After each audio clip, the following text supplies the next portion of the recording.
Hi, everybody. Robert Williamson set to bring you the coverage. Mulaney's meeting at midcourt. Let's take a look at who will be on the floor first.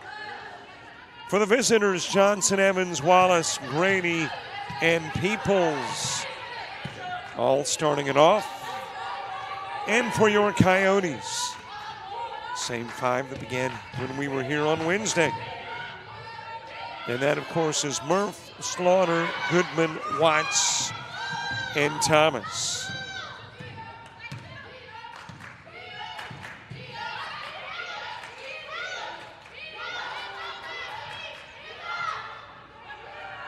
This team will launch the threes. That is Johnson with a miss. When these teams met on the 1st of November, there were a total of 23 shots from behind the arc. And of the 23 taken, 20 belong to Albany Tech. As it is put in play to Johnson. Whipped over to the elbow, then is Wallace with it. Lost it, Slaughter's got it, gives it to Goodman. Looking for our first points in this one. Murph went to the knee to dribble. It is tipped away. Johnson swatted it away and then tries to take it away. Stepped out of bounds in the process. And there is something on the floor. It has been retrieved.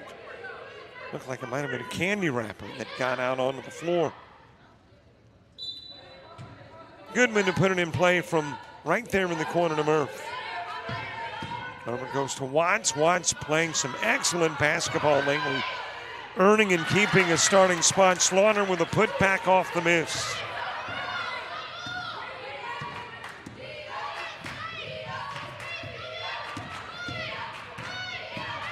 Brought around to the side by Johnson, off the window, in and out. And that'll get tipped out of bounds by Peoples.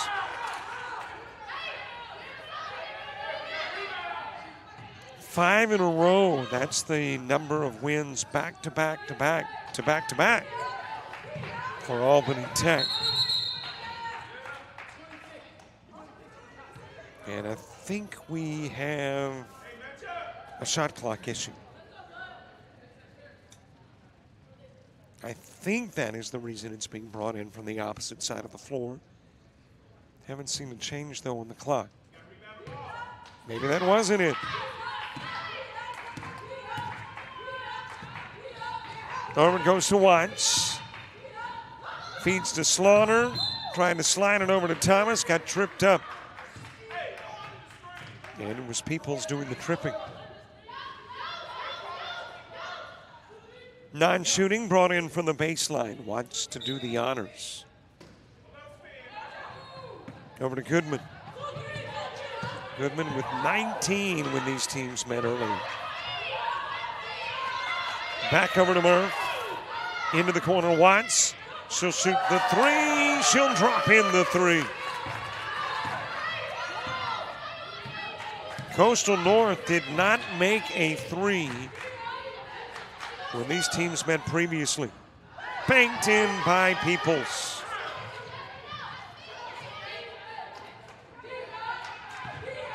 So that three, the first in 2 meetings for Coastal North against Albany Tech. And Goodman bumped out of bounds again by Peoples. And if you're Albany Tech, that's painful. That's 2 on Peoples. And Peoples, though she didn't score the last time they met, she rebounded 11. So her presence on the board, important, and she'll come out. Into the ball game is Naisha Johnson. Goodman in Conaway from Watts. Able to pick up the loose ball was Evans.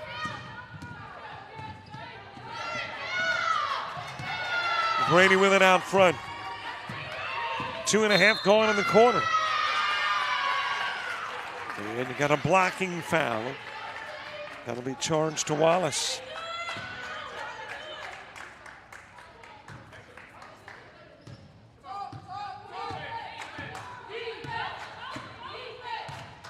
Well, Albany Tech credited with a 3 on that Peoples shot. I thought it was a long 2. Goodman will lay it in. The foul is attracted by Evans. The and one coming up for Goodman. Only double-digit score for these Coyotes. Averaging 10 a game. Had 19 when these teams met in November. Rebounded by Johnson.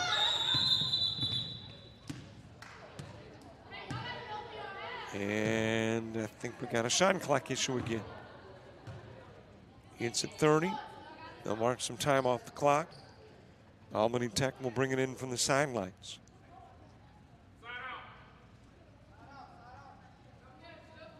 Albany Tech out of the GCAA. The Georgia Collegiate Athletic Association. Got a lot of ACCC, GCAA matchups in non-conference play. Fan down low to Johnson, a little too strong. Slaughter with it. Hands it over to Murph.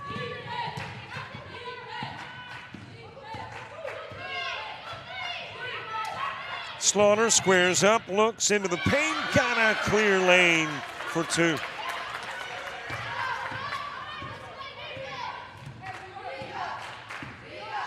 Coyotes trying to go into the Christmas holidays with a winning record. They are 8-8 on the year.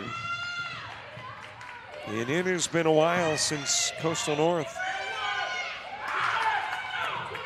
got through the bulk of conference play with a winning mark. They could do it with a win today.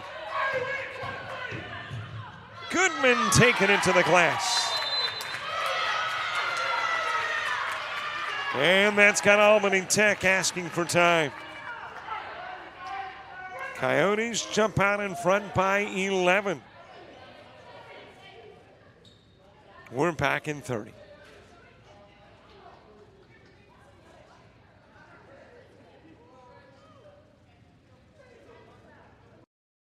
It's the dreaded appointment. You've put it off long enough. You've run out of excuses. And now you've got to face your fears head on. Fortunately, there's someone there who won't hold your feelings against you. Somebody whose efforts instead will give you your best selfie smile. You'll thank her when it's over. Be somebody. Enroll in the dental assisting program at Coastal Alabama Community College.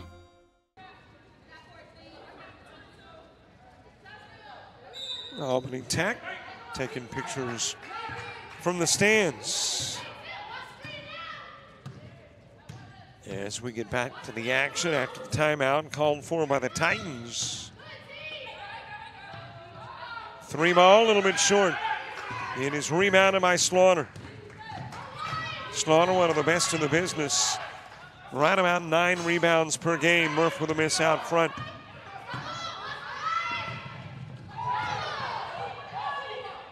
Turnaround. Jay rolls around the cylinder for Johnson.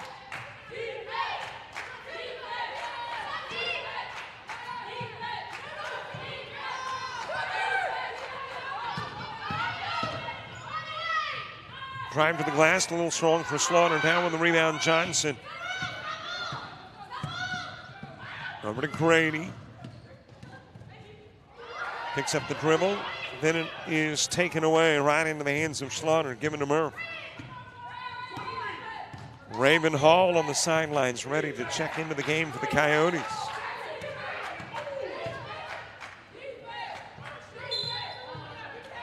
And Goodman stepped out.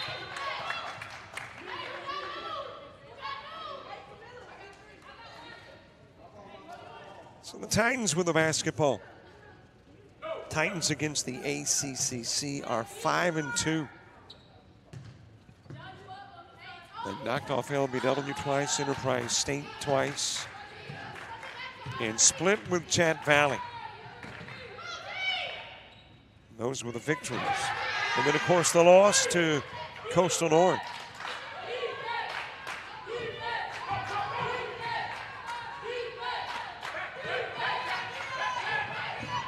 Down the floor to Watts, off the glass. drew the foul, goes to the line.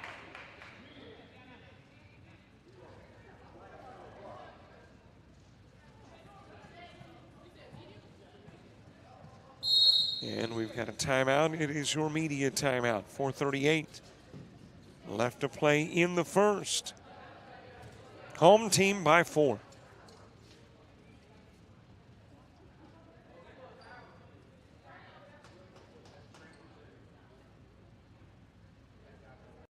Preparing for surgery is like getting ready for the big game. You arrive early. You get your mind right. You make sure every tool is ready and the team has the right equipment. Your patient may never know your name. They may never realize that somebody cared enough to ensure all the little tasks were done right. But that's okay. You do. Be somebody. Enroll in the Surgical Technology program at Coastal Alabama Community College.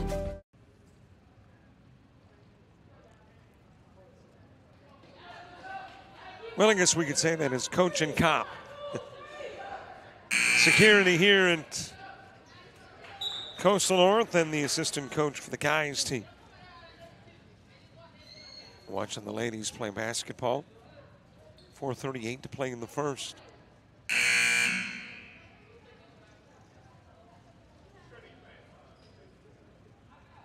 Watts at the stripe shooting 2.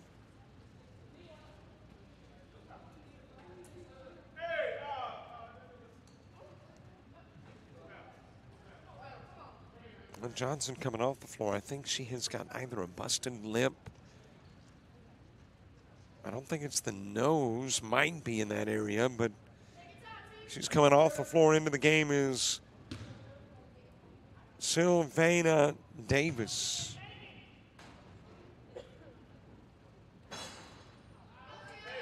Watts trying to coax that one in. A 61% free throw shooter, averaging 5.5 a game.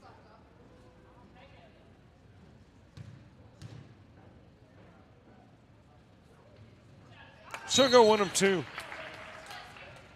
Well, and it apparently is the lip of Johnson that has been busted, and the trainer for Coastal North over to check out Johnson and see if he can help.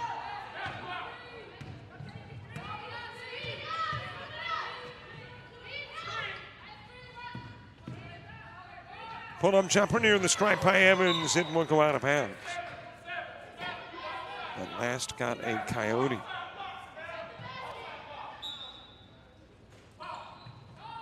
Put in play to Davis. Over to Jada Richardson, who is in. Davis for the corner, not there. Rebounded by Raven Hall, who is checked into the game.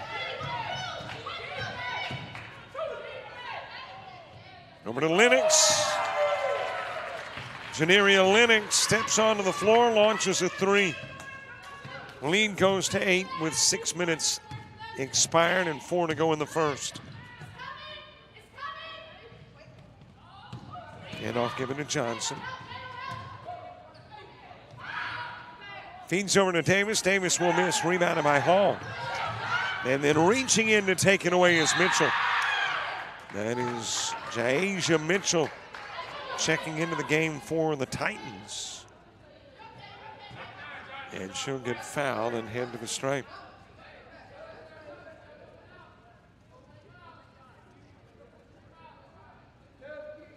Two games this afternoon. Got a men's game 2. However, it is not against Albany Tech. That 4 p.m. matchup will feature Coastal North and Bishop State. And then we'll call it a first half of the season. Take a break for the holidays and get back to the basketball on JockJive, I think on the 28th.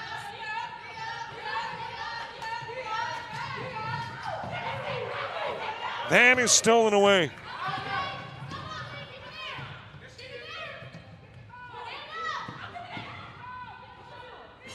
Jumper from Johnson, no good. Rebounded by Thomas. And she is down.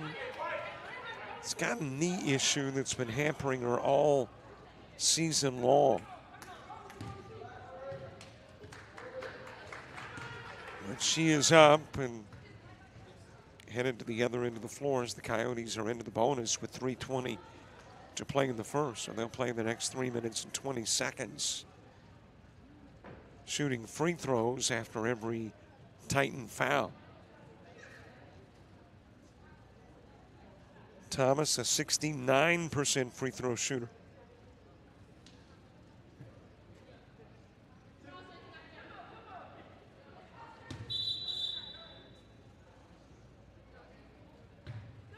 Into the game is Trinity Crane. Out goes Watts for the Coyotes.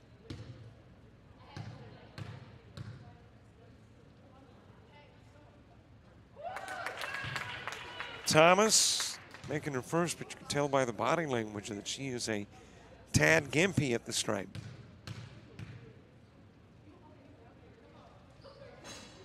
Goes 1 of 2, the rebound grab by Davis.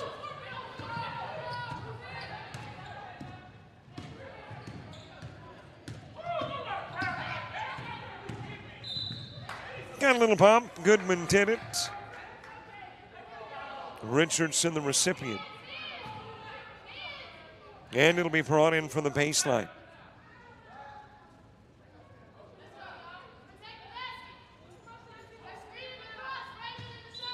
Shania Johnson putting it in play. Over to Davis. Richardson back into the corner to Johnson. Into the paint.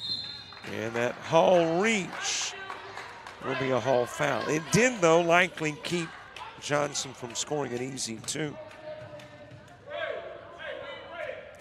So she'll go to the line and see what she can do from there.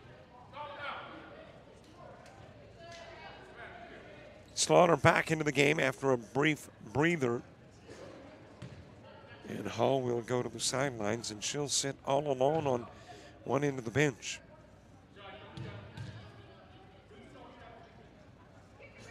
She was a little frustrated with the foul call.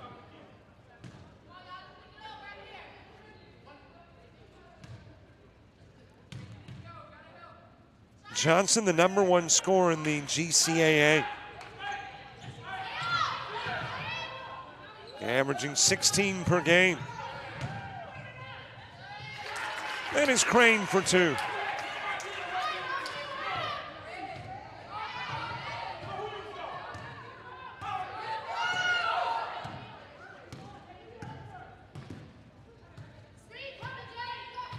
Richardson working it across the floor. Screen set by Davis. Into the corner, and Johnson will put the heels out of bounds.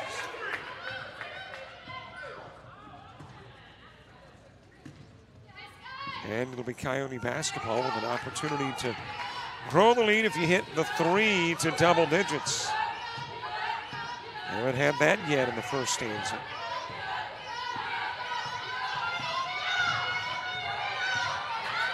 Lennox picking up the dribble. It is stolen away by Johnson.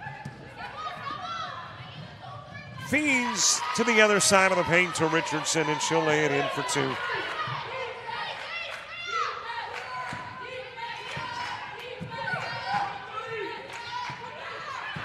Another steal, Johnson. Misfires, Crane's got it, lost it, Johnson takes it. Over to Richardson, and she'll knock down 2 more. Well, it was just a few possessions ago that the Coyotes were looking at the possibility of a double-digit lead. Now it's a single possession game, and the steal by Johnson.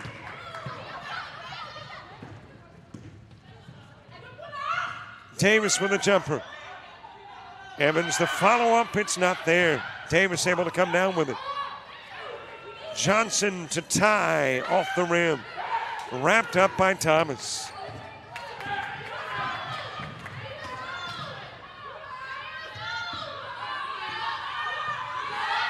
Lennox backing it out. Over it goes to Goodman. Slaughter an easy 2.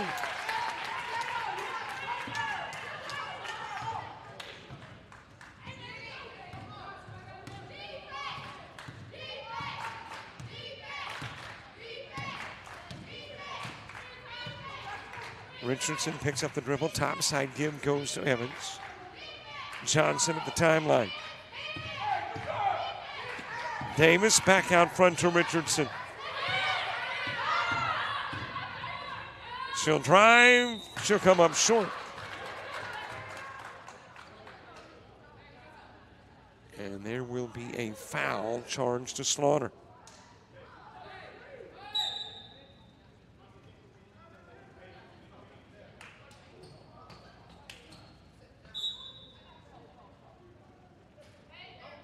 Thomas to the sidelines. Into the ball game is Tashana Key. Meanwhile, at the stripe, Richardson.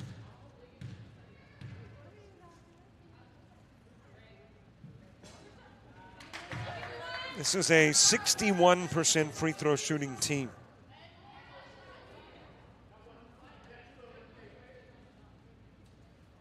They are the best three-point shooting team in Georgia junior college basketball, women's basketball. 1 of 2, it's a 4-point game.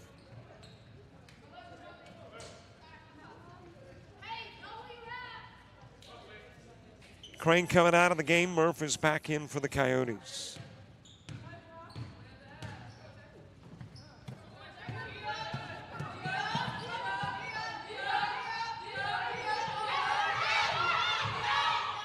Murph fires to the other side of the floor. Lennox, she'll drop in a three.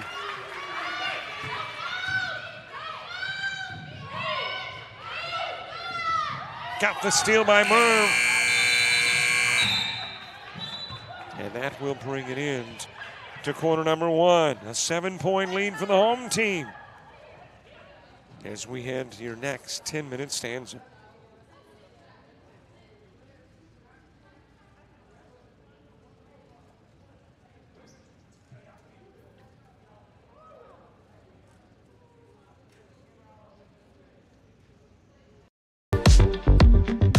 You're organized, driven, focused, ready to create the life of luxury in the most beautiful and unique locations, locally and around the world. Discover hospitality management at Coastal Alabama Community College.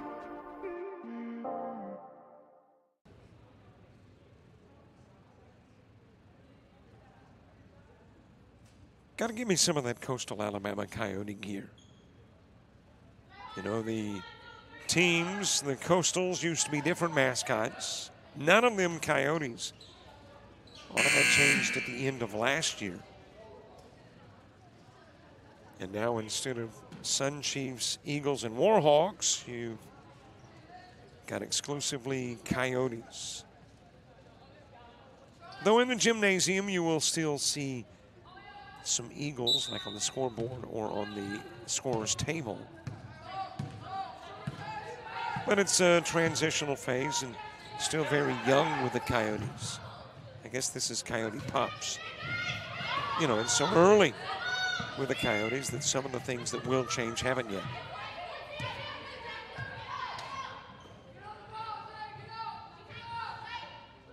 Seven-point Coyote lead as we head into the second.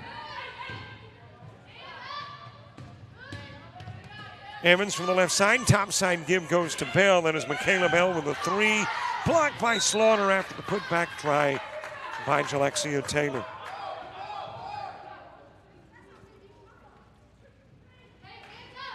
Halftime, we will talk with ACCC Commissioner Dean Myrick. Halftime in the gentlemen's game. It'll be a conversation with Daniel Hebb, the AD at the Coastals. We are, by the way, in the second stanza. I'm trying to manually change that on my scoreboard, and it will hold briefly. And there you see it going back to the first, and there is logic in why it gets back to the first. That's because still in the arena here, it says we're in the first, and my scoreboard integrated into the scoreboard across the gymnasium floor.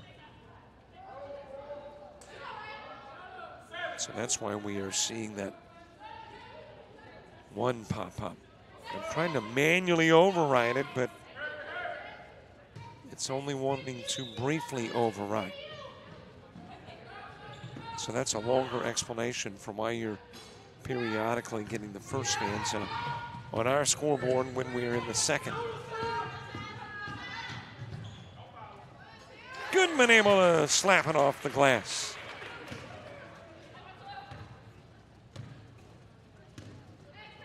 Lead goes to 9. Largest in the ball game. Evans sending it down low. A swat by Key. At the shot by Taylor, it's missed. Goodman out ahead of the pack. Lays it in, and there's the first double-digit advantage.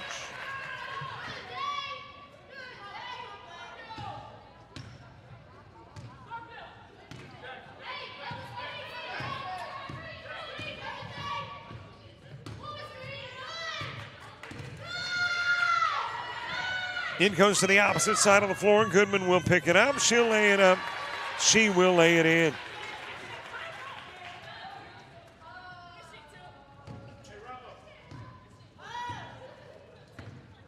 And the Coyotes out in front by 13. Already as many points on the board through about 13 minutes in this one, as Coastal North had in the first 20 minutes when they met on November 1st. Murph over to Lennox. Into the corner, Goodman. Opposite corner, Lennox. Top side, Murph. Goodman says, hey, let me shoot the three. Short on the shot and rebounded by Lennox. Trying to fire a rocket into Key, and it is tipped out of bounds. And apparently by a Coyote. Looked like Evans had got a hand on it, but apparently in between the Evans ricochet, a Coyote with a touch.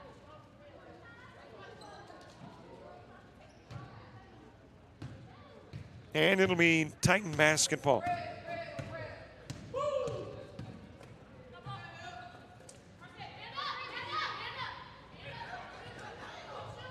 Top side to Naisha Johnson, who is back in. And Crane going to pick up the foul.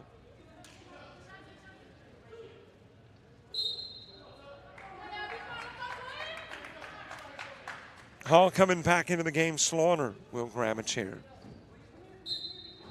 Also Hall coming back in.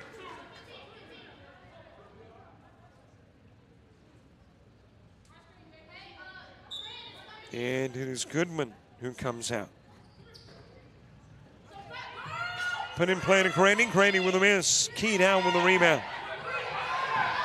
Key the last time these two teams met didn't score a point, but she had 12 rebounds. Over to Lennox, thought about the three. Down to Key. She'll get two.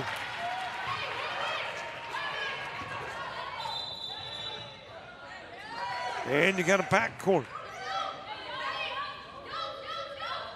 Or not a backcourt, but you've actually got, well, I thought the official had indicated that the Titans stepped onto the floor before putting the ball in play. But let's go to the scores table and see if we can find out what the conversation is about.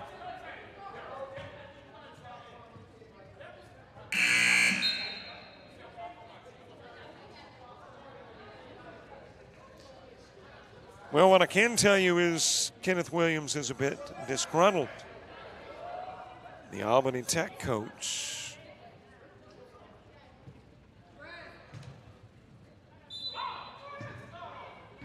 Well, I'm not sure what the call was because it is Titan basketball. I thought the official had initially indicated that on the throw-in, Titan stepped in. Key with the block. Watt feeding to Crane. The jumper misses.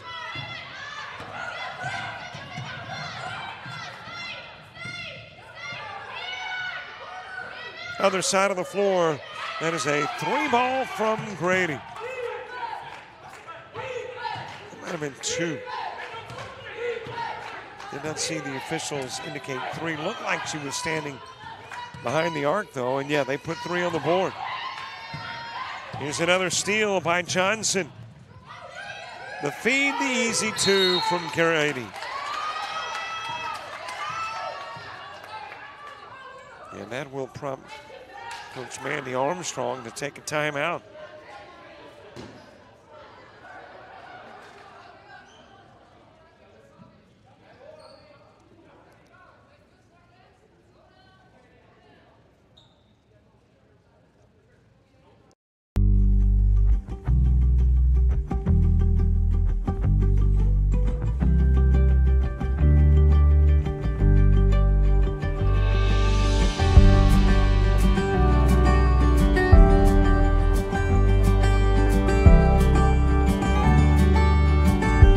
Discover pastry baking at Coastal Alabama Community College.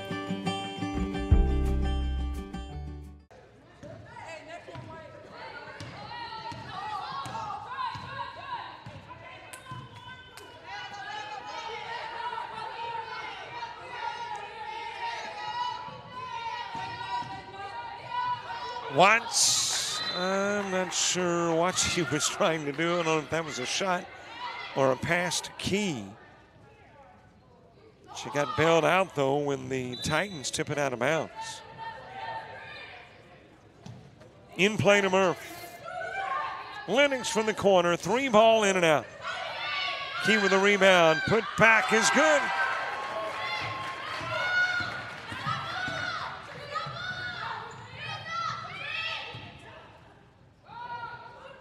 Johnson rattling in 3.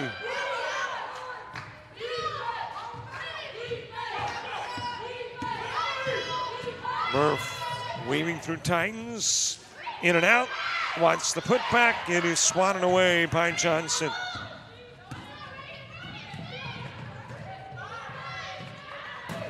Hall with a steal, and then it is stolen right back by Bale.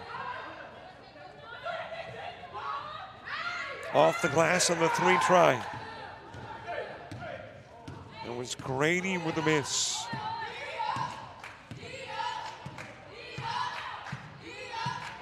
Coyotes trying to go to 9-8 on the year. There's got an air ball from Hall. Key trying to get the putback and drawing the foul from Bale.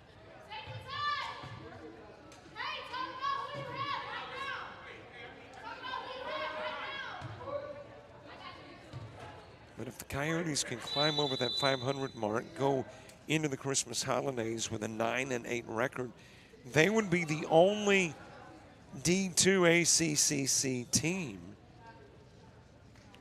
with an above 500 mark overall through the first half of the season. And a timeout on the floor. 4.5 to play, half one. Think you need a 4-year degree to make good money? Think again. Get training in your own backyard. Master electrical and mechanical skills, process controls, hydraulics and pneumatics, and land a job that can take you anywhere. Start your path to a career that pays. Discover electrical and instrumentation technology at Coastal Alabama Community College.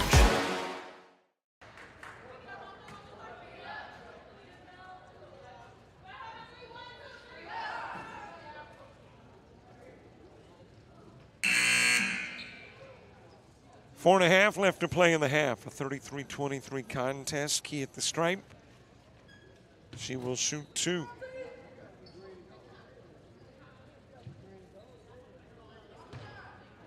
Key is a 29% free throw shooter.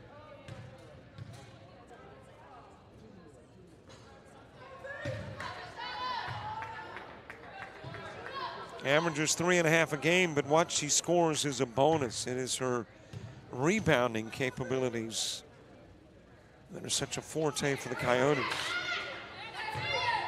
Rebounded by Haberia Diggs, who is into the ball game now for the Titans, seeing her first playing time. Diggs with a miss. Perimeter 2, didn't find rim or net.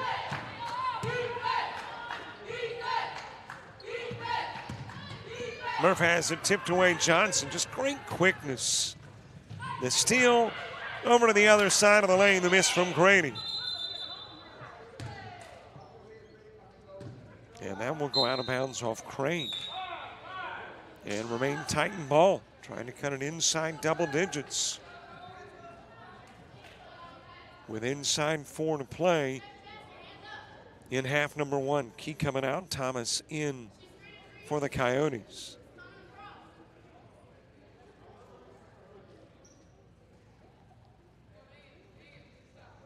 Halftime conversation with Dean Myrick. That is about 4 minutes away.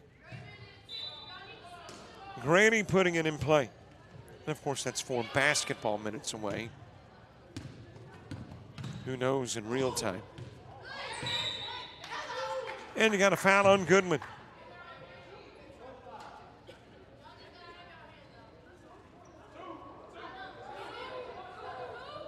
Non-shooting, not quite into the bonus yet. We are still, by the way, in the second, not the first. And I've already given you the explanation as to why our scoreboard continues to pop that 1 up there. Still got 1 in the gym here. So kind of restricted to what they've got on the scoreboard here. Over it goes to Thomas. Thomas with an air ball on the 2 try. Hall's putback fails.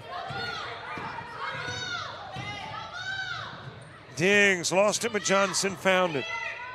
Perimeter 2, air ball, Watts with it.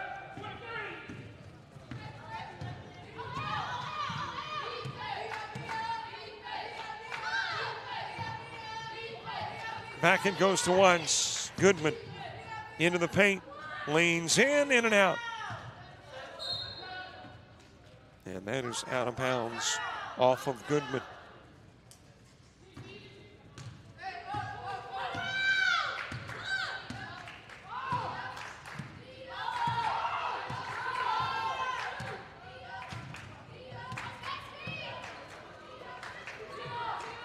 Over to Johnson, shoots the 3, too strong. Rebounded by Crane.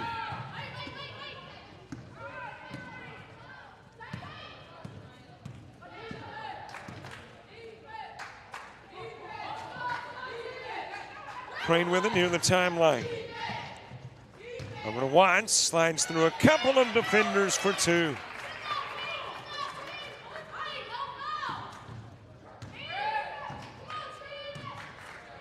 Coyotes trying to snap the Titans' 5-game win streak. Make it 2 in a row. It is swatted away by Hall, picked up by Crane. Underneath Goodman, couple of times off the rim.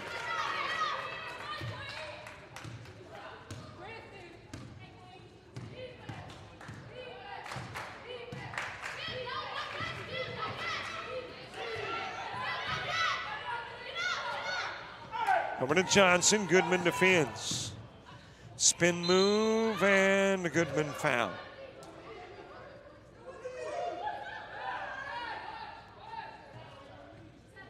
And that has got Johnson headed to the stripe. 16 points a game. For Johnson, the #1 scorer in the GCAA. She'll head to the stripe. Heading into the ball game is Shania Williams. Lennox back in as Goodman goes out for the Coyotes.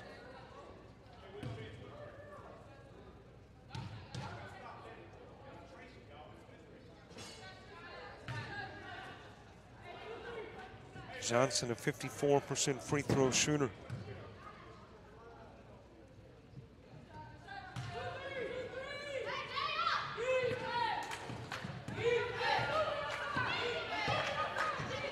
Ten-point Coyote lead. Thomas too strong, rebounded by Williams. Jumper from the stripe. That's too strong from Grady.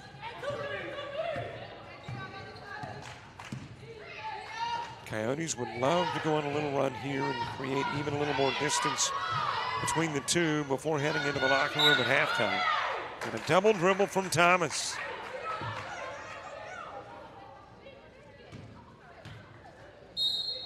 Key back into the ball game. Thomas will go out for the Coyotes.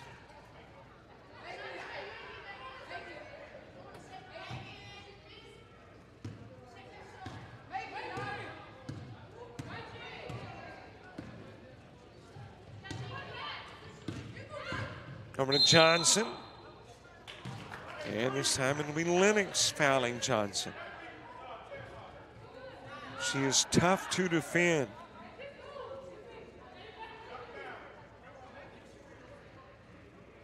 And in an effort to do so, I think Goodman's got 3 fouls, and that's 1 on Lennox. All trying to defend the speed of Johnson.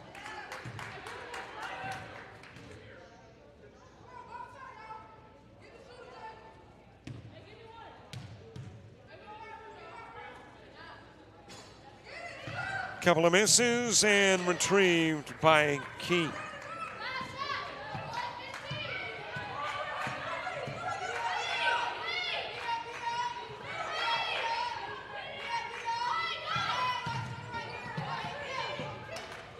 Watts over to Lennox, left open for 3. She's got it.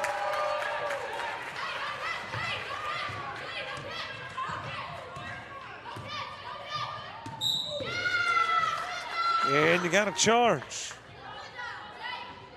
And it is charged to Grady.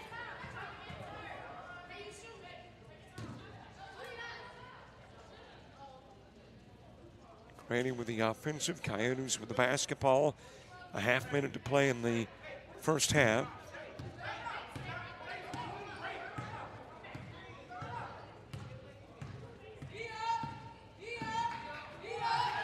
Difference between game and shot clock is about 2 seconds. Coyotes would like to eat most of that shot clock up. Got away from Crane. Lennox able to retrieve. Puts it up. Puts it in from 12 feet out.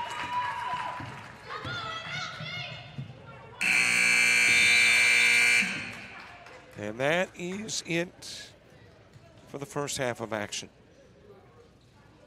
Coyotes with a 42-27 lead. The last time these two teams met, Coyotes led at 29-12. This time, 42-27 at the half. Dean Myring, the commissioner of the ACCC, he's coming up.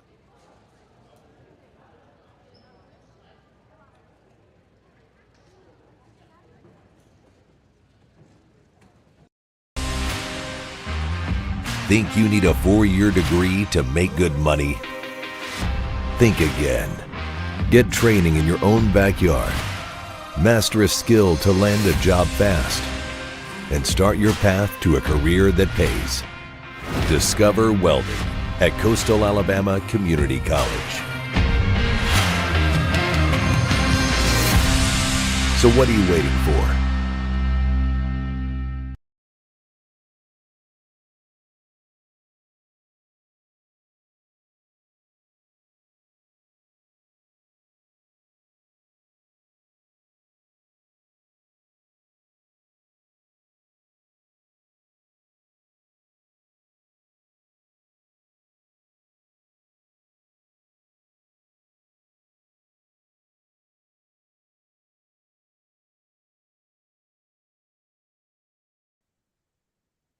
Well, it's a conversation with Dean Myring, the commissioner of the ACCC. Commissioner, how are you? I'm good, Robert. How are you? I am doing good. Boy, this is a change year for the ACCC. I mean, a lot of changes going on. You've added programs. You've got multiple divisions. So has it been different for you as a commissioner going into 23-24 as compared to any of the other prior years based on these changes? It really hasn't. As I think you and I discussed earlier, if you did not know ahead of time that we had Division I and II, you would never know it. The only really way you would know it is if you looked, say, on our website and saw a Division I set of standings, a Division II set of standings, and maybe once we get to postseason. But it's been smooth. it's going to be positive. And I think the biggest positive for us is being shown right now with Wallace State at the National Volleyball Tournament. They're going to sweep their first round match at that national tournament. And no disrespect to them at all. We were just at a disadvantage at the Division I level, whether it was internationals, Rimmon Board, so on and so forth. So, that my mindset early on when we were discussing this is regular season and postseason, you're not going to tell a difference until you get to the national tournament. And that's playing out as we know it, right now with volleyball. We saw a little bit of it with cross country the last couple of years at Division II, being able to finish a top 5 in the country versus maybe a top 30 at the Division I level. So that's playing out very, very well right now, and we're starting to get in the thick of basketball, and we'll see a little bit of difference there. And it'll get a little bit busy. We'll have 2 separate tournaments, a Division II or Division I, but really other than that, that's it. We'll have 2 teams being able to go to postseason, which will give more student athletes and schools and coaches and community the opportunity to experience a national tournament, which is always a good thing. Correct me if I'm wrong, but technically all junior colleges in Alabama could be D2 based on the fact that none provide housing for their athletes, which is what makes you D1 status. Is that correct? That is correct. In the past, our schools did not have an option of declaring Division II, but we were able to have great discussion with our presidents, outline the positives. To be honest, there really weren't any negatives. Our scholarship structure did not change one bit. So our schools were able to transition very, very easily. Our biggest thing that we had to discuss was how are we going to schedule? Is it going to be a state schedule? Or are we still staying north-south? So on and so forth. So, once we figured all that out, I mean, we're ready to go, and it's going to be a smooth transition for us all. And I'm assuming it was to the discretion of the schools as to whether they would be D1 or D2? It's completely up to them. And it's not a division by college, so you may have, we have like all cross country is D2. All of volleyball went D2 by a sport. But, we had a mixture of baseball, softball, and the basketballs. We did not have this happen yet. We initially did, but a school changed their direction on this. But you could even have men's basketball at 1, women at 2, or vice versa. So, it's completely up to their discretion. I kept the schools informed of who was doing what, how many teams we were looking at having, and ultimately it ended up about a 50-50 split of D1 and D2, which is a good mix. Did you need a certain number of teams participating in each division to make, let's say, the postseason tournaments happen? Yes and no. We talked about, what we didn't want is to have, and I'm just making up numbers, 15 men's basketball teams at D1 and 3 at D2. I mean, that's kind of going to defeat the purpose of what we were trying to do. But and there were preliminary discussions with our ADs and coaches. It kind of had a good idea of who was going to do what. So no, there was no minimum. Now we will see possibly in women's golf. That's what we are going to have. They created a Division II level in women's golf. So really all of our schools except for one went Division II, one state Division I. And, really that Division I school will still compete with us during the regular season. It just depends on where they may go for postseason. But So yes and no. We never really ran into that situation, Robert, to where we had, very little schools. Now, women's basketball, we started off that way because we don't have as many women's teams as men's. But that ended up working itself out. What about where the postseason tournaments are concerned? I think the last time we spoke, I believe every sport had been decided where they would play their postseason tournament, but was that problematic? And will they always be like on consecutive weeks, or could they be playing simultaneously? It depends on if our region or conference is a district.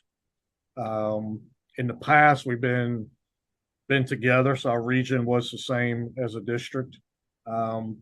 Division One men's and women's basketball stayed the same, so that will be a region or conference / region / district tournament. Division Two, they are districted with Florida, so we will have to play a week earlier for our conference tournament, with that winner playing the Florida winner during the time of our Division One tournament. Baseball, it's the same thing. Baseball D2 will be a week earlier, still in Oxford, but a week earlier, and then our winner will play the Florida winner. In softball, we combined the region and district, so Florida will send their top 3 teams. We'll have 5, and we will combine region / district into one tournament. So we'll be crowning our conference tournament champion as well as the district champion, and they could be different, kind of like we've had in volleyball, as you know. What determines whether the district and region is included in one event or separated? That's an NJCAA decision, and I try to get a little bit of information, and being in this 26 years now, I have a really good idea of what we may be looking at. I knew all along that baseball and softball and basketball would probably go with Florida, just from a numbers, which is fine. That worked out well, and Florida and myself are really good relationships and able to work that out pretty easily. So yeah, that's an NJCAA decision. But I try to let our schools know, hey, if you go here, this is kind of what we're going to be looking at, and if you go D1, this is what we may be looking at. So most of Division Two, now volleyball, we were in with Mississippi. Division Two men and women's basketball with Florida. Same with D2 baseball and softball with Florida. Division One baseball, we are in with Region 23, which will be Louisiana. So they will send their top 2 teams to join our top 6 for an 8-team combination region / district tournament. Softball was fortunate enough to still keep their automatic, so that'll just be one tournament. Winner goes to the national tournament. Golf and tennis, they stayed exactly the same, so no changes in that. Where these district tournaments are concerned that involve other states, is the host determined on a rotating basis, or how will that work year in and year out? Yes. With Florida, I get with the Florida commissioner, and we talk about, if the numbers are comparable, that's easy, because we're looking at 4 years, so they'll host twice, we'll host twice. Now, as an example, D1 baseball, we've got 3 times as many teams as Louisiana, so over the 4-year period, we will host 3 of those 4 years, to make it proportionate to what we have. So it's basically a negotiating deal with those individuals from those regions, but like I said, those went pretty smooth, and everything worked out for the very best for both, I think. We are putting this interview on YouTube, but it also airs at halftime of basketball games, which is only 15 minutes. So I've got about 60 seconds, but I definitely want to ask about the addition of teams, especially in basketball, because interestingly, Reed State, from probably one of the smaller communities in Alabama that has a junior college, has had an exciting start to the basketball program. So you've got to be pleased. It was I was fortunate enough to go to their first game in Evergreen. Get a little Connect Dog pregame meal there at the gift shop there. So that's always good. But it was a standing room only crowd, great crowd, involved crowd. It was a great game between Reed and Coastal South and Bay Minette. It was just a really good way to kick off the 23-24 season. And, like I said earlier, if that game is any indication of what our season's going to look like, it's going to be a really good year for us. So, we have a lot of teams that have gotten off to a good start, and we'll go down to Coastal North tonight and see them and Indian Hills play, and for us to get a caliber team like an Indian Hills to come to Alabama, that says a lot too. So we'll be there, cheering on Coach Taylor and Coastal North here tonight. And the women at Pearl River, too. That's right. Got Pearl River ranked, I think it is 13, taking on Coastal North, and Indian Hills ranked 7, taking on Coastal North tonight. Dean Mymer, Commissioner of the ACCC, I feel certain we will talk again. Thanks so much for the conversation. Sounds good, Robert. Thank you.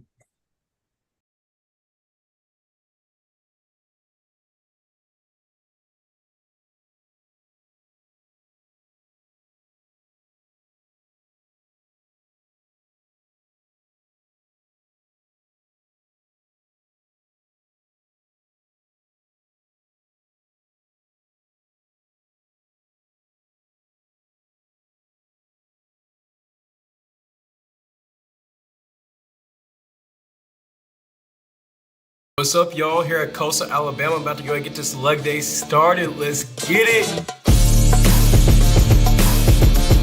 We're here again after it today.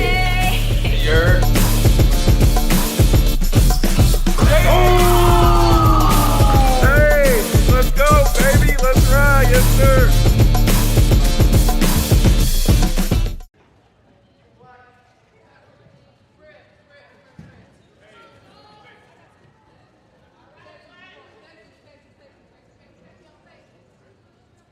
Welcome back to Monroeville as we get second half action underway.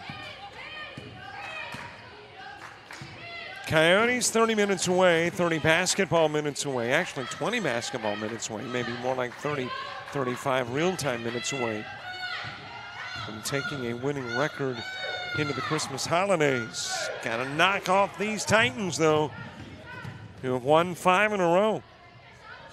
Dropped in by Key.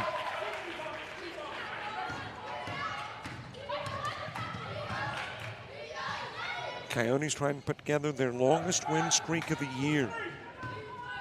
They have won back-to-back games on a couple of occasions, but have not won 3 straight. But if you win this one, it's 3 in a row. Keys miss, rebounded by Peoples. And that will go out of bounds off Murph. The shot tried by Grady. Next outing for Albany Tech. Central Georgia Tech at home on the 3rd of January. For the Coyotes, they do not play again until the 8th of January and take on Enterprise State. In and out for Murph, rebounded by Peoples.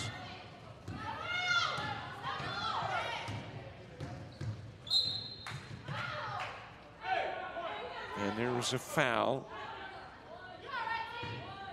Guilty party, Watts trying to shove aside the defender. Picks up the personal. Put in play to Peoples, and she'll throw it back court. And the Titans just left it alone, which meant it should have been an easy 2 for the Coyotes, but instead They'll still have it apparently, but it won't be an easy two.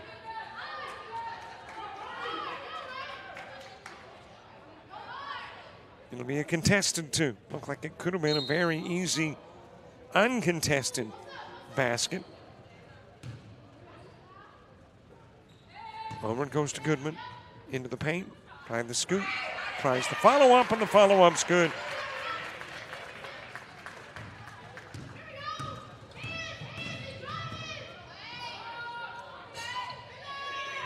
Off the rim, into the hands of Slaughter. Watts able to take it away from Johnson's would-be steal. Goodman lays it up and in. And the Coyotes have taken a 21-point lead.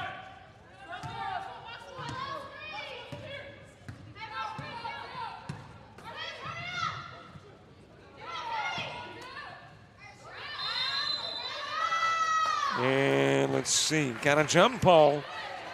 And the possession arrow will take it to the other end of the floor. Murph able to tie up Evans.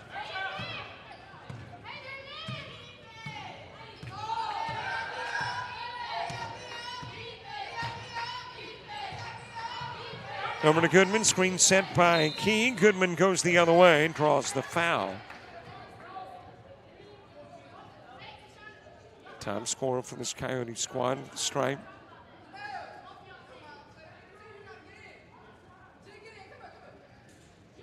Talk about balance in scoring. You've got Goodman right under 10.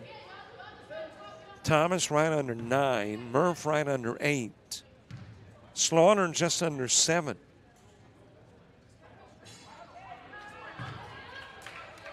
Watts is just under 6.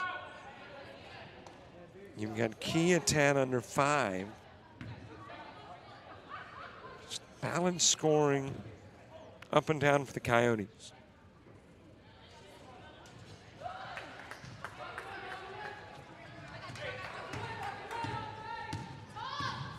All of the second half scoring in the 2.5 minutes in, belonging to the Coyotes. There's the first points. They come from Wallace. And that is the first second half points for Albany Tech. Murph losing the dribble, got it back. Watts with it. Over to Slaughter. Key into the paint, off the window. Slaughter with a rebound. Key, no good. Multiple tries, no points. Johnson with it.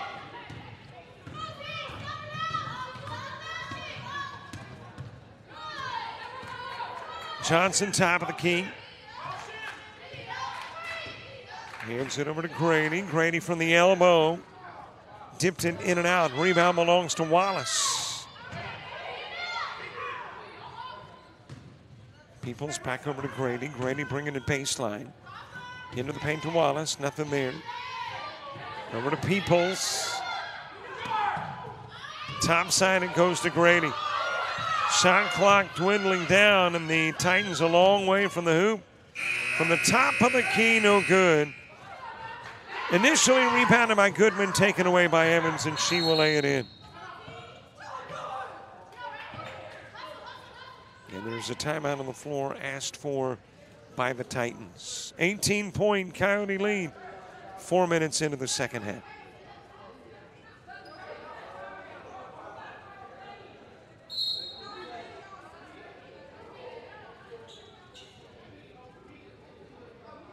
About to start my day, but first, coffee.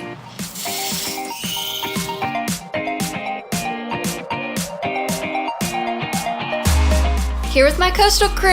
Woo!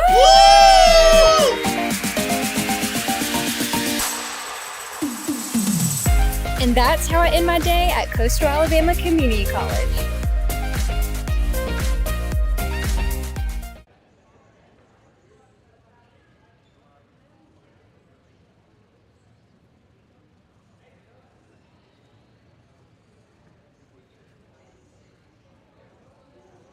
.6:02 to go, quarter number 3.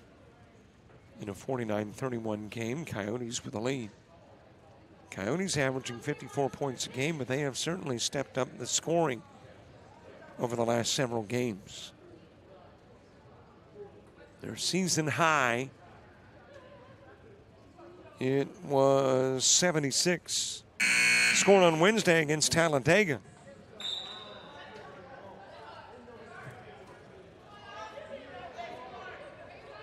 It could be on a track that would exceed that 76.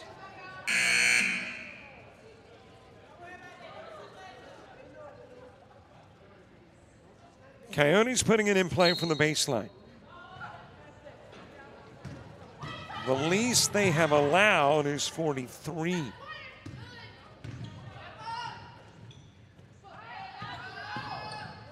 Murphy into the paint, shot a little bit short. Rebounded by Wallace. Kicks it over to Grady. Opposite side of the paint, swatted away by Watts.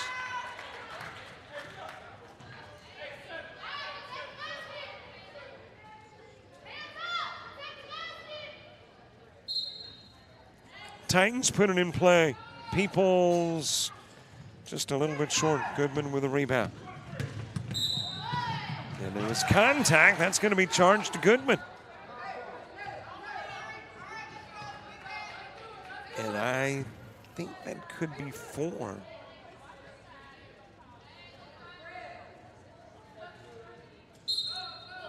Goodman coming out of the game. Lennox will go in.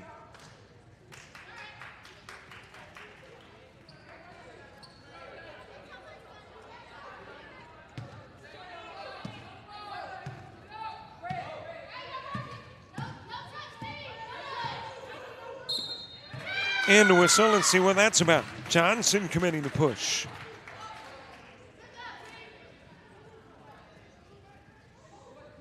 Coyotes with a basketball. We are not that far away from the start of baseball and softball season, by the way. About 5, maybe 6 weeks from our first coverage, which happens on the 30th of January. And if I'm not mistaken, our first coverage is Coyote softball. Coastal North, Coastal South. Slaughter over to White.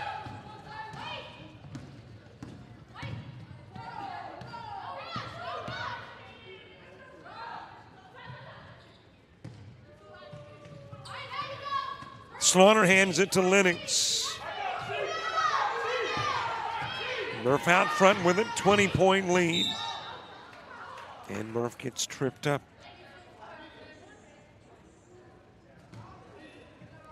Grady with the foul.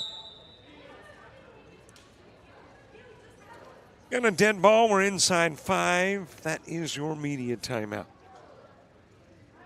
We'll take a break with the Coyotes leading by 20.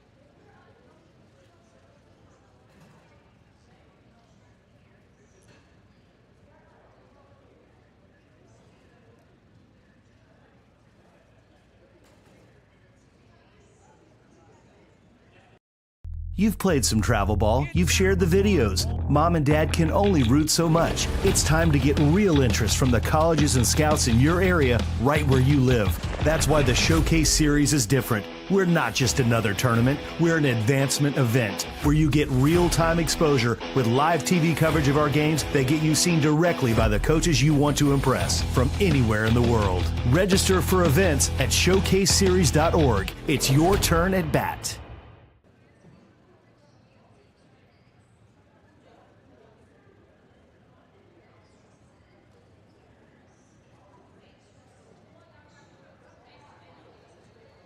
A great place to be on a Saturday afternoon. Cool and cloudy outside. The weather indoors perfect. And the Coyotes with a 20-point lead.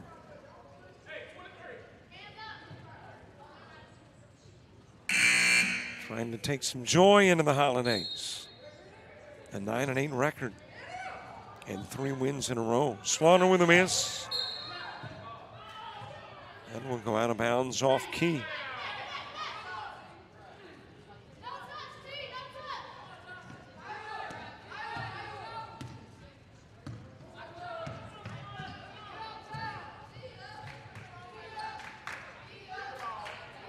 Evans with it, right side. Over to Peoples. Peoples sat out a lot of the first half as you got a 3-second violation on Wallace. But Peoples picked up 2 very quick fouls and came out of the ball game, limited her first half action.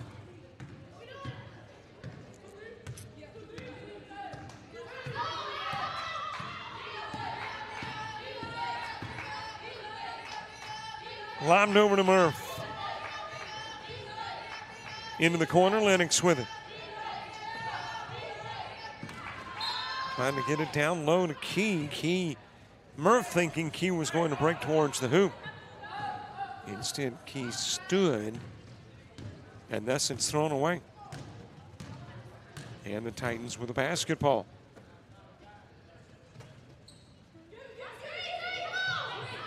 Nearly taken away by Slaughter. Wallace has got it. Wide open for 3 was great. He didn't want it. Took the high percentage shot down low to Wallace. And that is thrown away by Watts, thinking she was fouled. Here comes Hall into the game. Key will come out.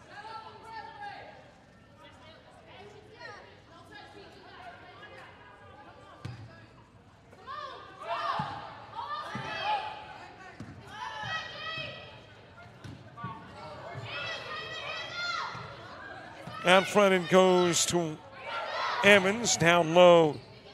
That is Peoples, and Peoples off the rim. It is off Murph and out of bounds.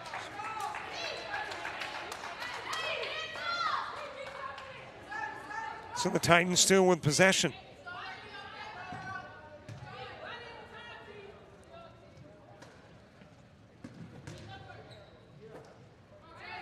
In play to Peoples, give it to Grady, back over to Peoples. 3 ball from Evans. It's an air ball. The putback is good from Wallace.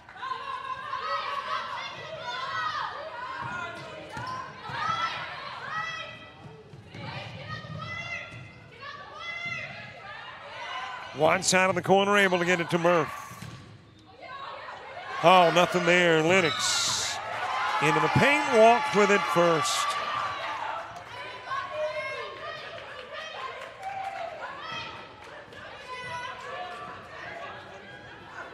Titans will have it, put it in play from the baseline.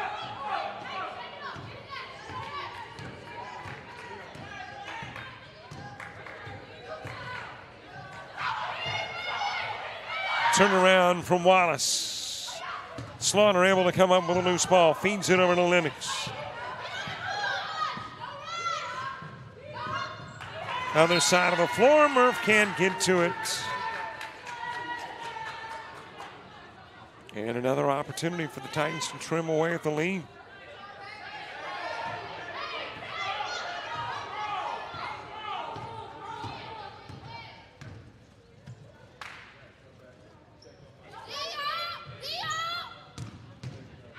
Johnson. And the foul committed by Lennox. Now they're going to charge it to Murph. Naisha Johnson into the game. A couple of Johnsons now on the floor for the Titans as Peoples will leave. You've got Naisha and Janaya. Grady puts it in play from the baseline. Down front to Evans.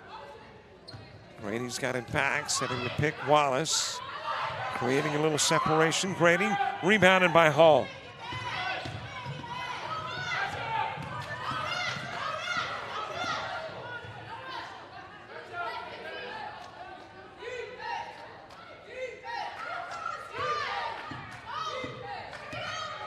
Lennox with it out front. Feeds it to Murph. She'll put it up from the charity stripe. The lead goes to 18.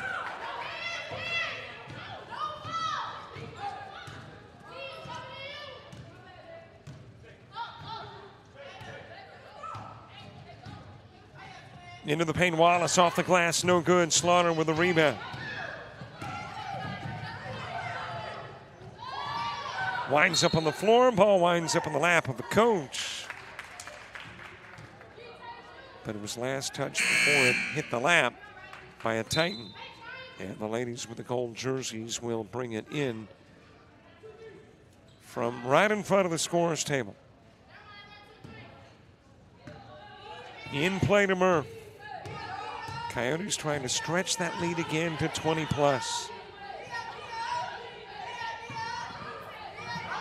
Watts tripped up. Johnson has got it. Loose ball. It'll eventually go out of bounds, and I think Murph touched it last. No, they're going to call it Coyote basketball. Well, wait a minute. One official stepping in, and let's see if it will stay in the hands of the Coyotes. It did look like Murph touched it last. But we're not going to have a change of possession. Looks like we're just going to have a change on the clock. So the Coyotes will have it.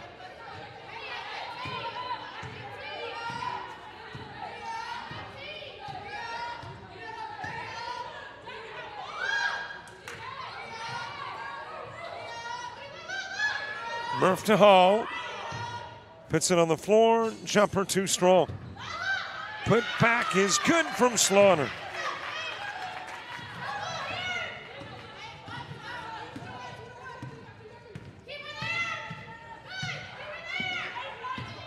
Johnson working away into the paint. Off the glass for two.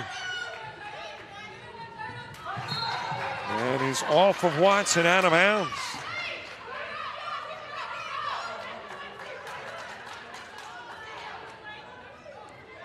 So the Titans with another opportunity to narrow the lead before heading to the fourth.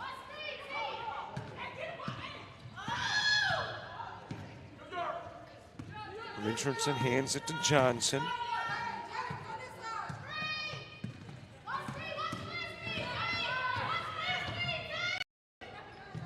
Over it goes to Evans. Evans with a miss. Rebound tracked down by Mitchell. Johnson and Hall tangle, and you got a jump ball, and now you got to fight.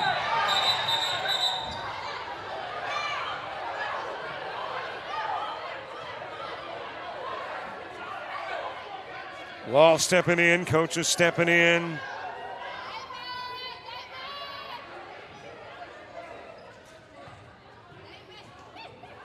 And let's see what the officials are going to decide. And you got to believe, well, you got to hand out some technicals. I mean, you don't have any choice. And here's the big problem. In the NJCAA, there is a rule regarding players leaving the bench. And players left the bench.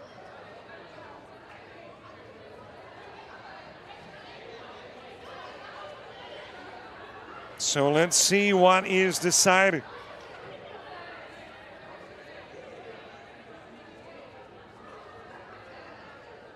And typically, if you've got players leaving the bench, it's not a technical per se.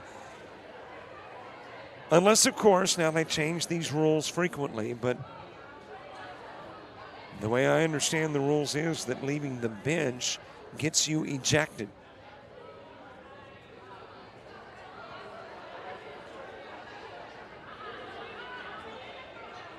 So, do we have ejections? Do we have technicals? Do we have a combination of the two?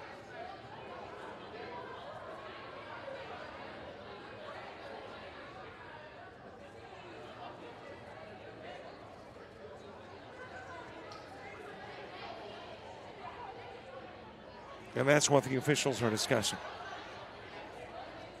There are obvious penalties. You cannot let a fight go unpenalized.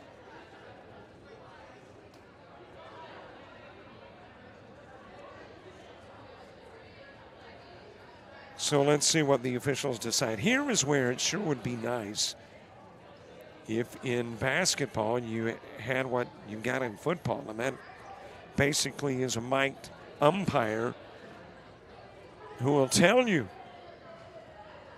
and the crowd what they have decided. In this particular case, we're going to be looking at the bench trying to decipher what they have decided Here's the additional problem, too, where this is concerned, is that if you are ejected from a game, you sit out the next game. Well, and where this becomes problematic for both teams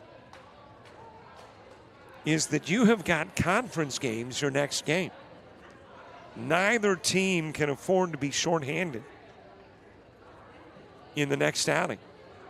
And the next outing for Albany Tech is against Central Georgia Tech. The next outing for Coastal Alabama North is Enterprise State. And those are two very important games for both teams.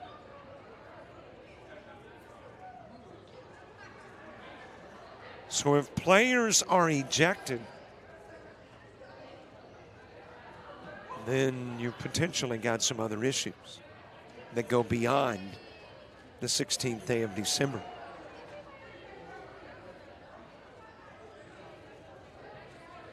Well, I have seen the Albany Tech coach summons their iPad, which will give them a bird's eye view. Their iPad covering the game is right behind the Albany Tech bench. And what that initially would indicate to me is that they have indicated, the officials, that they're going to eject some players. And Albany Tech says, hey, let's look at the iPad because we don't want to take somebody out that did not participate. Of course, the problem with the iPad is it's not official, but it does provide some insight. So the refs talking with the coaches, the Albany Tech coaches, as you can see there, they are over evaluating an iPad. And that iPad sits right there on that tripod, right behind the bench. Of course, the iPad's going back. It may be incriminating. They might have looked at it and said, you know what, let's not use this as evidence to keep somebody in the game because we might get the whole team kicked out.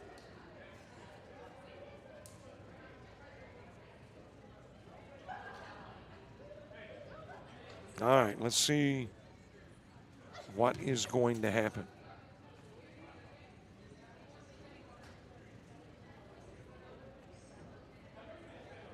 And it looks like Peoples is out.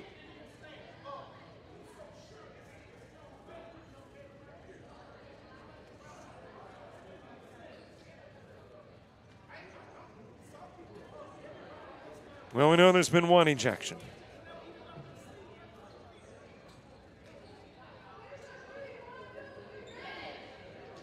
And to be perfectly honest, I thought Peoples was on the floor at the time.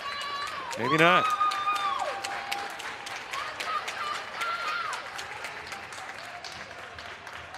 Well, there may be more to what happened on the floor. There may be more after the fact. And it looks like,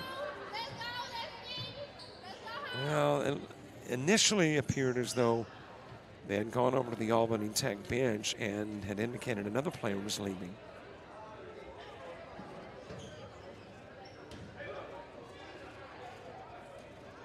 Well, in the stands was Michaela Bell. And now law enforcement, summoned by coach for Albany Tech, Kenneth Williams.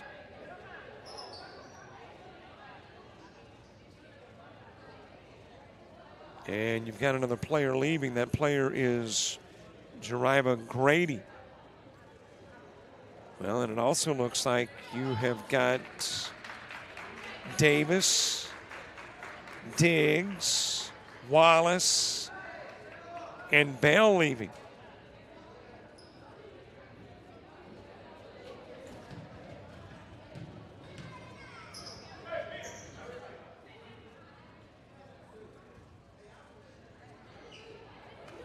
Well, those would be the ladies that were on the bench, my assumption is.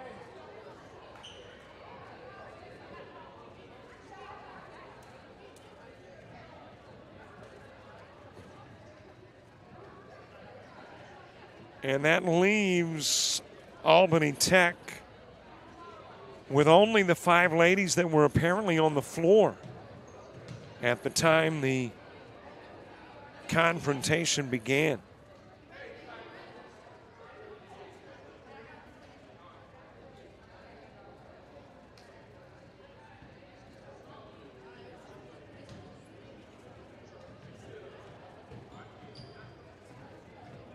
Boy, if no Coyotes came off the bench and got into the little melee, you've got to say kudos to the coaches for preaching the discipline of staying on the bench. Because if you are Albany Tech, as I mentioned previously, here's your other problem. These are the only 5 ladies that can be on the floor when they play on the 3rd of January against Central Georgia Tech. The ejection creates at least a 1-game suspension.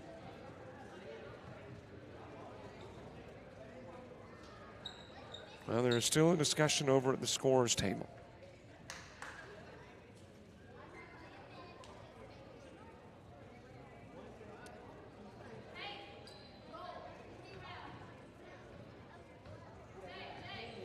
And I'm sure there is going to be a request of both commissioners, Dave Elder of the GCAA and Dean Myrick of the ACCC, to evaluate game film.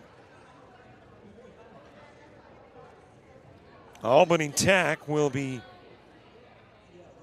hoping that they can reinstate some players. And maybe everybody that got kicked out of the game didn't actually come off the bench.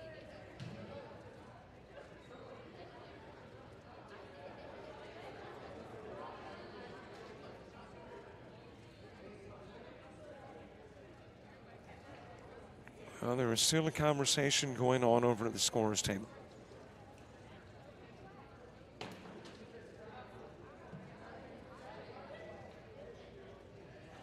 You have got Johnson at the line, which would indicate a foul was called, I would assume, on Raven Hall, because I think it all started when Hall went after the basketball. Johnson was seated on the ground, and Hall was trying to take the basketball away. I am assuming that Hall committed a foul. But it was that little scrum that created the altercation. Well, maybe we've gotten things sorted out. Johnson is at the strike.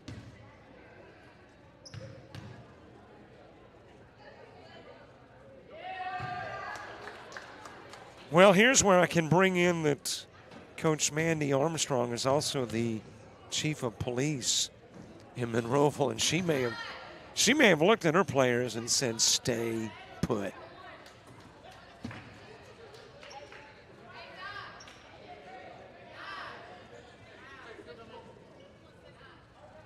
.55-39 game. A second remaining in the third. Albany Tech will go the rest of the way with 5.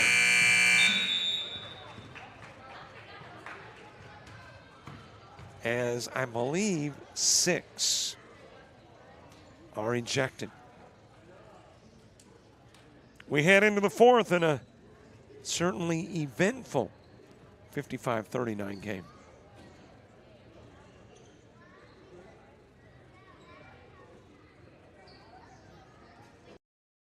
It's the dreaded appointment.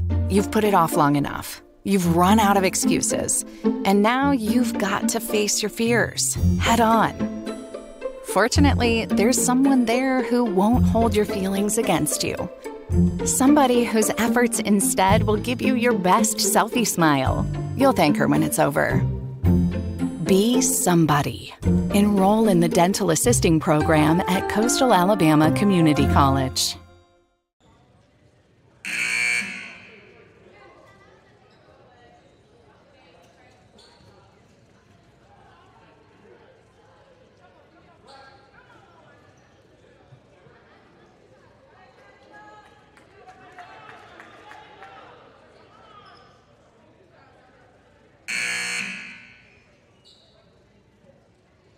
10 minutes to play in this one.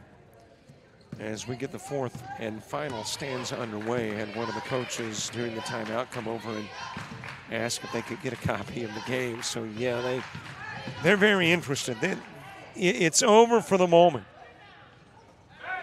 And it's over where the implications on this game are concerned, at least direct implications. Obviously, it's going to have an impact based on the fact you can't substitute. You don't have anybody to substitute if you are Albany Tech. Stolen Johnson will lay it up and in.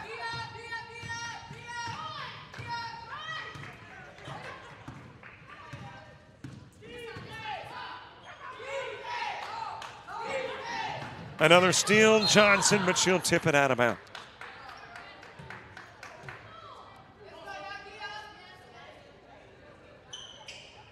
And I am sure the question from Albany Tech is, so nobody came off the bench at Coastal North. The disadvantage is that the little melee occurred in front of the Albany Tech bench. Tipped out. With it is Richardson.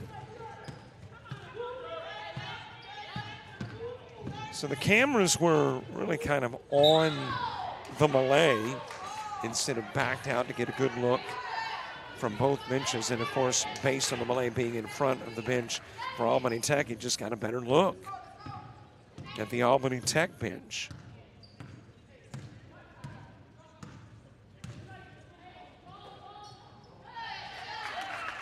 Given to Hall, and Hall will drop it in.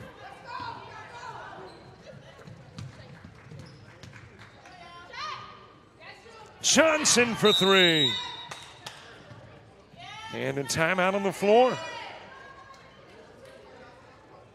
Albany Tech saying, hey, we may be down, but we're not out. Coastal North trying to put that 9th win of the year in the books.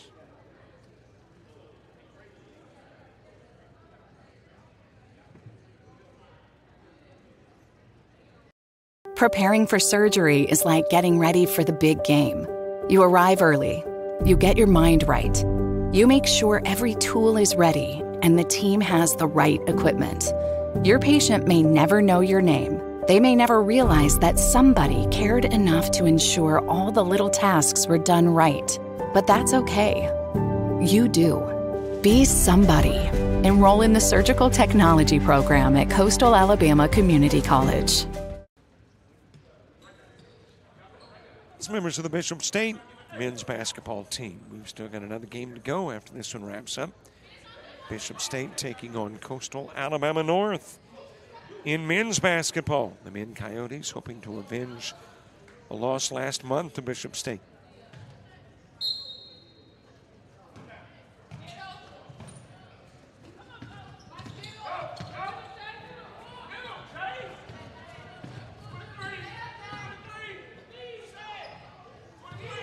Over it goes to Goodman.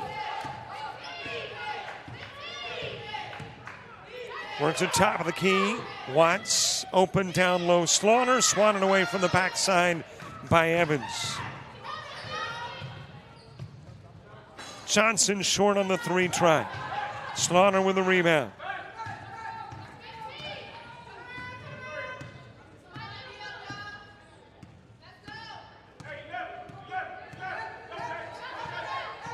Goodman standing on the Coyotes' eye. Watts into the paint, feeds it down low. Thomas. She's fouled by Evans.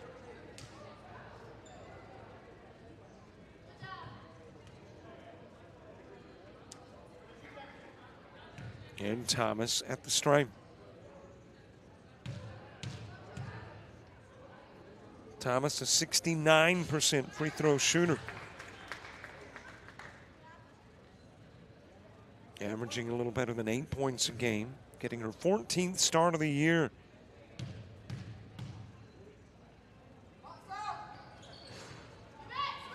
One of two, rebounded by Johnson.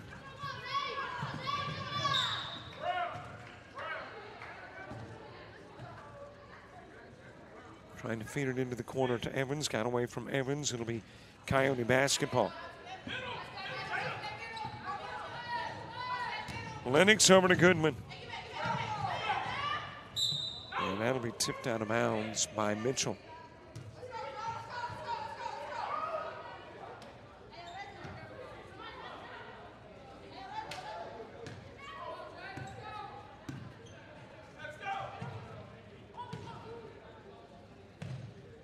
Over to Goodman. Into the paint. Scoop. Walked with it first. Well, it's not an insurmountable lead. 14-point advantage, 7:08 to play.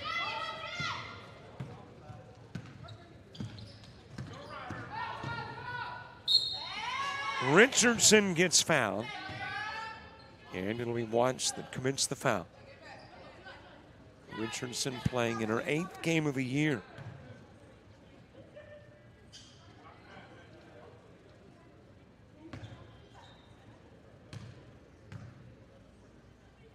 A 50-50 free throw shooter, a couple of points a night.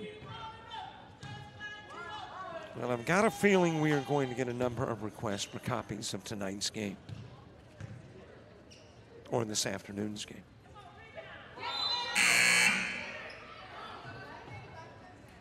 Already goes to the coaches, and of course, the coaches at Albany Tech requesting a copy. Got a feeling Dean Myrick's going to send an email going, hey, can you send me a copy? Dave Elder, hey, can you send us a copy?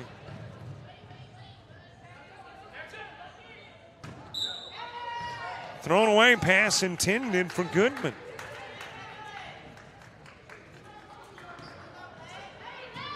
It's a 12-point game.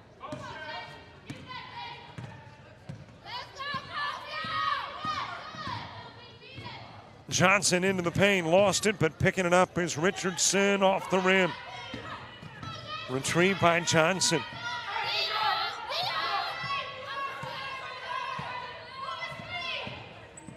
And you got a Slaughter reach.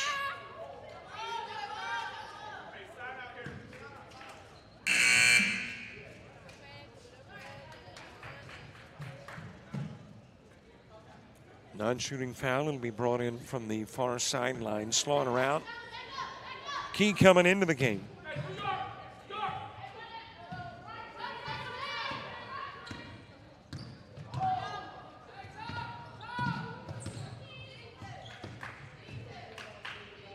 Spin in the paint. Johnson off the glass. It's a 10-point contest. And what was once a 21-point lead has been trimmed in half.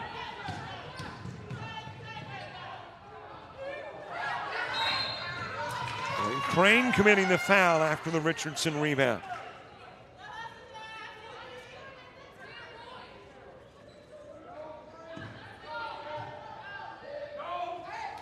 Now this game is far from over with 6 minutes left to play. And it's trimmed to a 10-point lead with a chance to make it single digits. High off the glass by Richardson. And Thomas will walk, trying to get the rebound.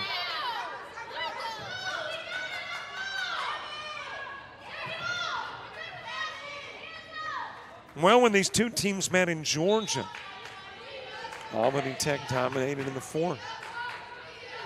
Outscoring Coastal North 22-11 to make it a final 51-43. Lennox charged with a foul.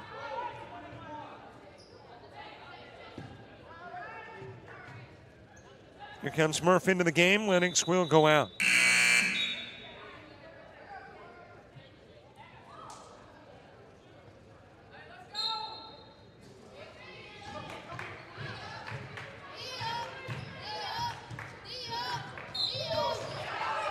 There is another foul. This one's on Crane.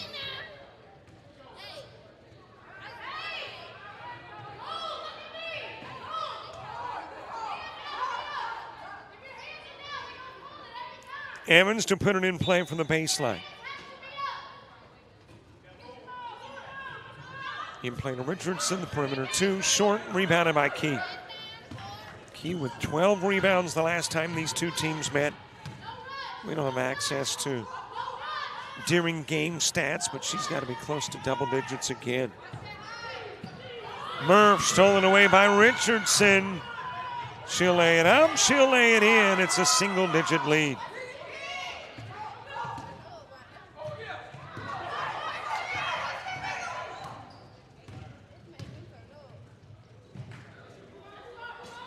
Thomas with a miss. Murph gets it. Thomas coming out with the rebound, kicks it out front to Goodman. Goodman in the paint, off the rim, off the glass. Tracked down by Mitchell. Fires to Johnson. Off the glass for two.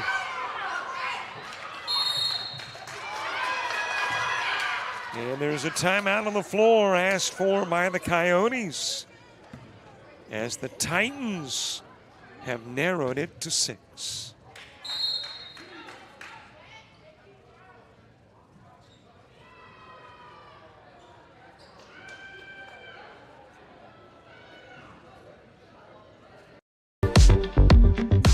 You're organized, driven, focused, ready to create the life of luxury in the most beautiful and unique locations, locally and around the world. Discover hospitality management at Coastal Alabama Community College.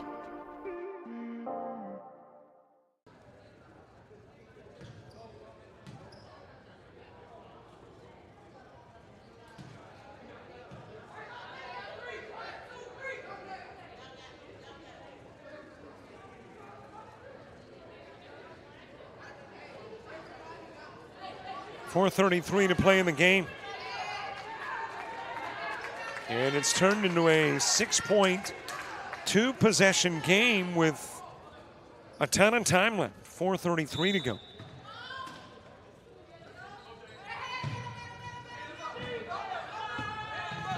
Over to Crane, back over to Murph.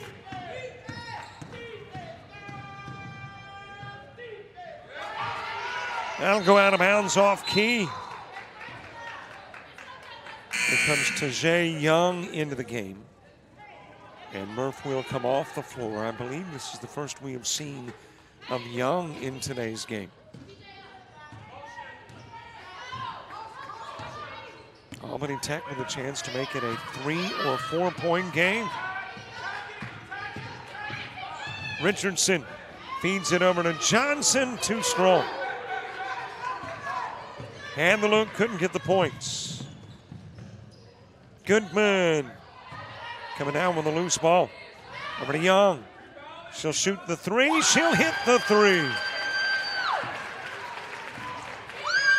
Needed bucket for the Coyotes.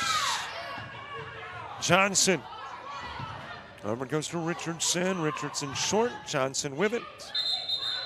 And she will walk.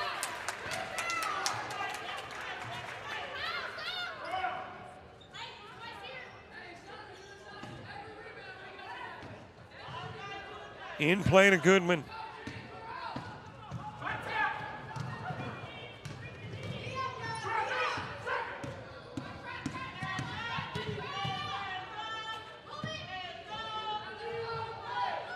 Young over to Crane, works it to the top of the key, feeds down low. Thomas had the look, couldn't get it to fall. A chance to stretch it back out to double digits. Instead, on the other end of the floor, Evans with a miss. Thomas over to Young.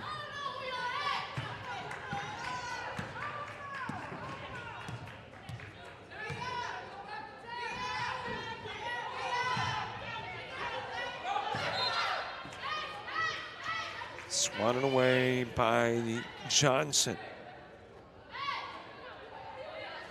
Will have the Coyotes weathered the Titans' storm? Off the glass for Crane.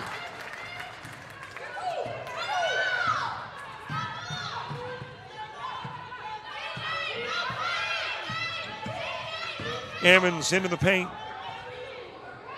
Rebounded by Key. And then the foul committed by Mitchell.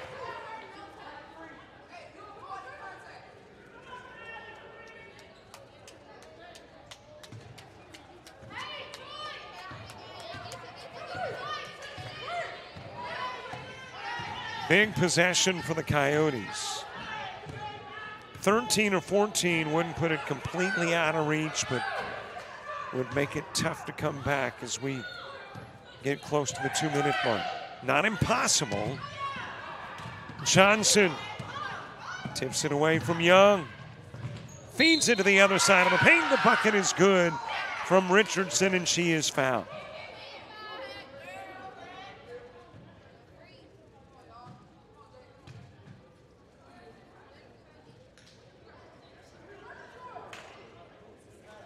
The and one from Richardson, a 50-50 free throw shooter.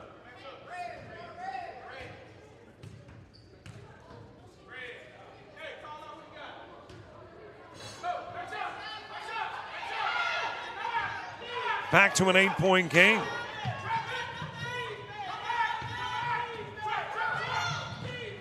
Well, the Storm's still raging. Still a chance for the Titans. Coyotes wanting points and time off the clock. Goodman, the drive, the bucket. She'll go to the line with a chance for 3.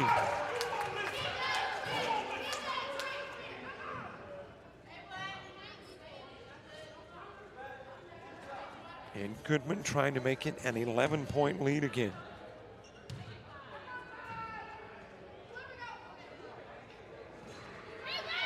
Rebounded by Key, and she'll put it back up and in. The steal by Goodman for 2 more.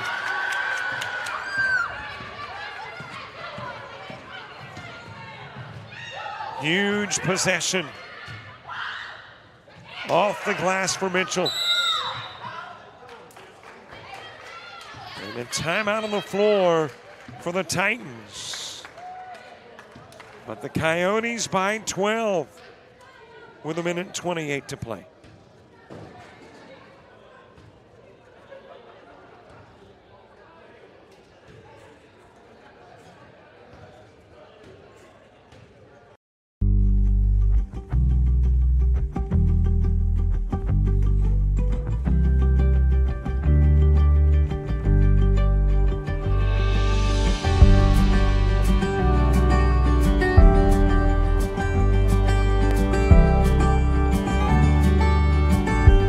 Discover pastry baking at Coastal Alabama Community College.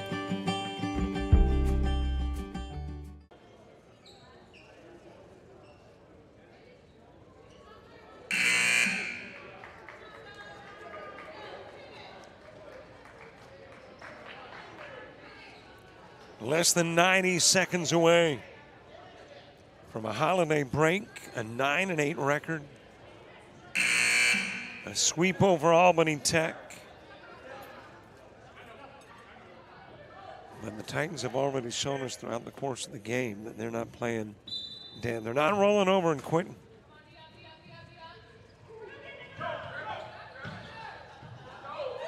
Thrown away by Goodman. And you got to jump ball. The possession arrow will send it back to the other end of the floor.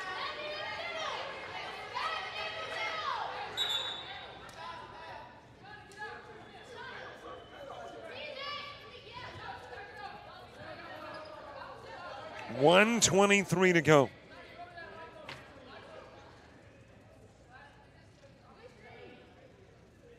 A 12.4 possession game.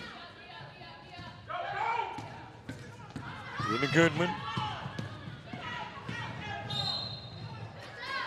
And there was a foul on the floor.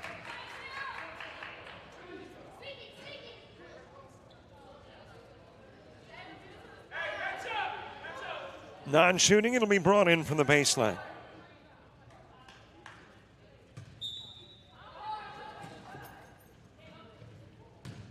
In play to Goodman. Leans in, kisses it off the glass and rim for 2.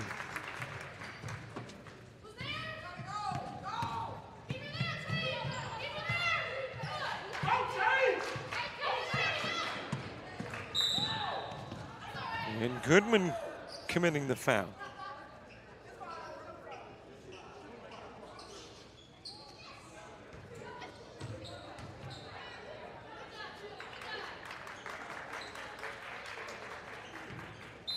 Richardson at the stripe.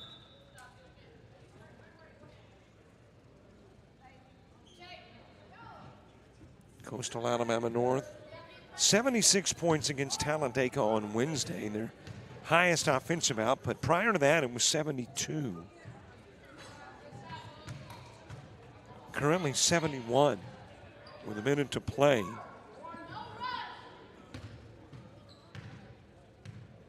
So a chance to have your two highest offensive outputs in the span of about 3 or 4 days. And it certainly would appear as though the Coyotes have found their groove. A win here is their third in a row.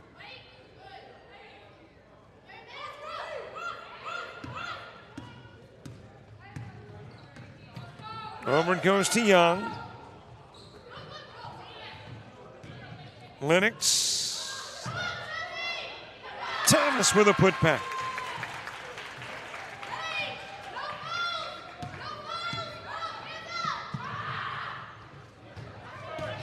Lob to Johnson, and Johnson will get fouled by Lennox.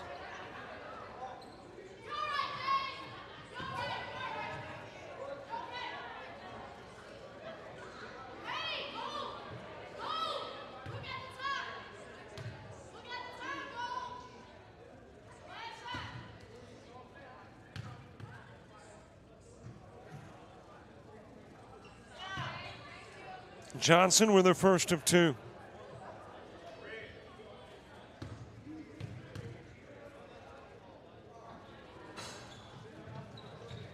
One of 2, rebounded by Thomas. And Lennox trying to get out of a trap, does so to Crane. She'll get bumped on the way down.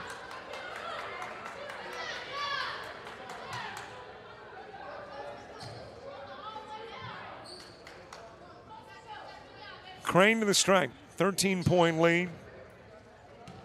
Coyotes are about to win their 3rd straight, putting together their longest win streak of the year. And win their 7th at home.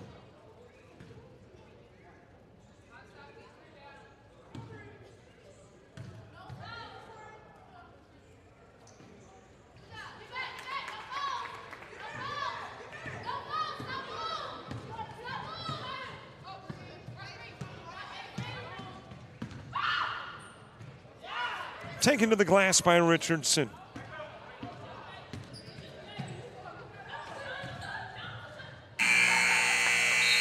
And I believe that last bucket counted. It did. 76-62, your final score. So back-to-back games in which they put 76 on the board. And the Coyotes are now 9-8 on the year. And will head home for the holidays with a winning mark for the first time in a while. Game marred by a fight, but finishes with a Coyote win. Well, the ladies basketball for this Saturday afternoon done, but there's a men's game to go. Bishop State and Coastal Alabama North coming up. 20 minutes from now, we will see you in 20 on JockJive.